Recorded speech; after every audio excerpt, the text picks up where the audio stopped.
Bom, professor, vamos lá, vamos para o nosso ping-pong agora. Vou te fazer algumas perguntas aqui, né? Você já conhece, já é experiente aqui junto ao nosso podcast. Então vamos começar aqui. Vamos falar sobre exército, professor. Qual é o exército mais forte dentre alguns países aqui? Eu vou colocar alguns países para você, você responde, tá? Qual é o exército mais forte hoje? Estados Unidos ou Rússia? Estados Unidos, sem dúvida. Rússia ou China? China, sem dúvida. Israel ou Irã? Nós estamos falando de exército, eu estou imaginando tropas terrestres. Eu não estou falando, por exemplo, a Rússia tem um arsenal nuclear infinitamente maior do que a China. Tá, não, tá bom, vamos falar então Entendeu? de forças Tipo, terrestres, exército. Se a gente for falar do todo, minha resposta vale a primeira ainda. Mesmo a Rússia tendo mais bombas atômicas que os Estados Unidos ainda Tem mais força, mais tecnologia, mais armamento. tudo do que a Rússia. Tá. China e Rússia, China. China. Israel e Irã. Israel. Coreia do Norte ou Coreia do Sul? Coreia do Norte. Brasil ou Venezuela?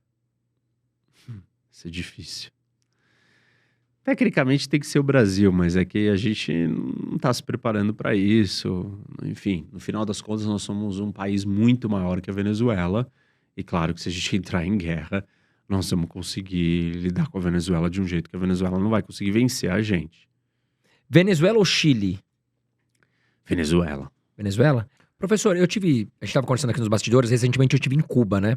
Inclusive lá eu vi muito russo. Né, me surpreendeu que no meu hotel, sei lá, mais de 50% das pessoas que estavam lá eram russos, né? E aí, em algumas conversas que a gente teve por lá, estavam falando que navios de guerra russos estavam pela costa de Cuba. A gente sabe que Cuba é próximo dos Estados Unidos. O porquê desse movimento dos navios russos ali próximo de Cuba, você acha que foi de uma certa forma para intimidar os Estados Unidos ou não tem nada a ver? Não, tem a ver, para você ter uma presença e um acesso a uma área que é de extrema importância para os Estados Unidos. Cuba é estratégica, não só para o território americano, mas para a economia americana, para as rotas de navegação, para o papel que os Estados Unidos exerce na economia mundial.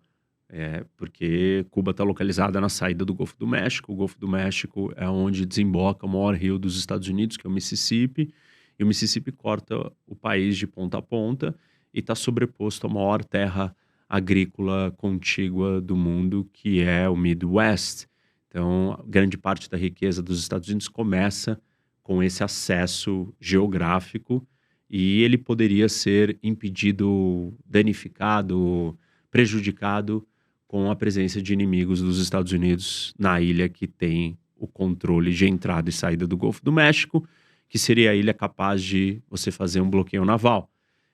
Por isso que os Estados Unidos sempre foram obcecados por Cuba e continuam sendo e tem que continuar sendo. Cuba é equivalente ao que Taiwan é para a China, Cuba é a mesma coisa para os Estados Unidos. E o momento que a gente chegou mais perto de uma guerra atômica na história do mundo foi na crise dos mísseis, quando os soviéticos colocaram mísseis atômicos em Cuba. Então, Cuba é um local muito estratégico, geograficamente, geopoliticamente falando, e por isso que os rivais e inimigos dos americanos querem ter um acesso, um pé, uma porta ali, e os americanos não querem que isso aconteça. Então, parte do que Cuba sobreviveu sempre foi com essa relação com esses outros inimigos americanos, e essa relação continua.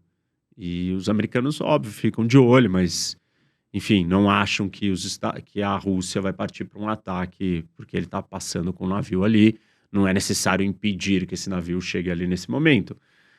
Se tivéssemos num confronto direto entre os dois, provavelmente esse navio não ia chegar ali, porque existiria um bloqueio naval americano para impedir que isso acontecesse.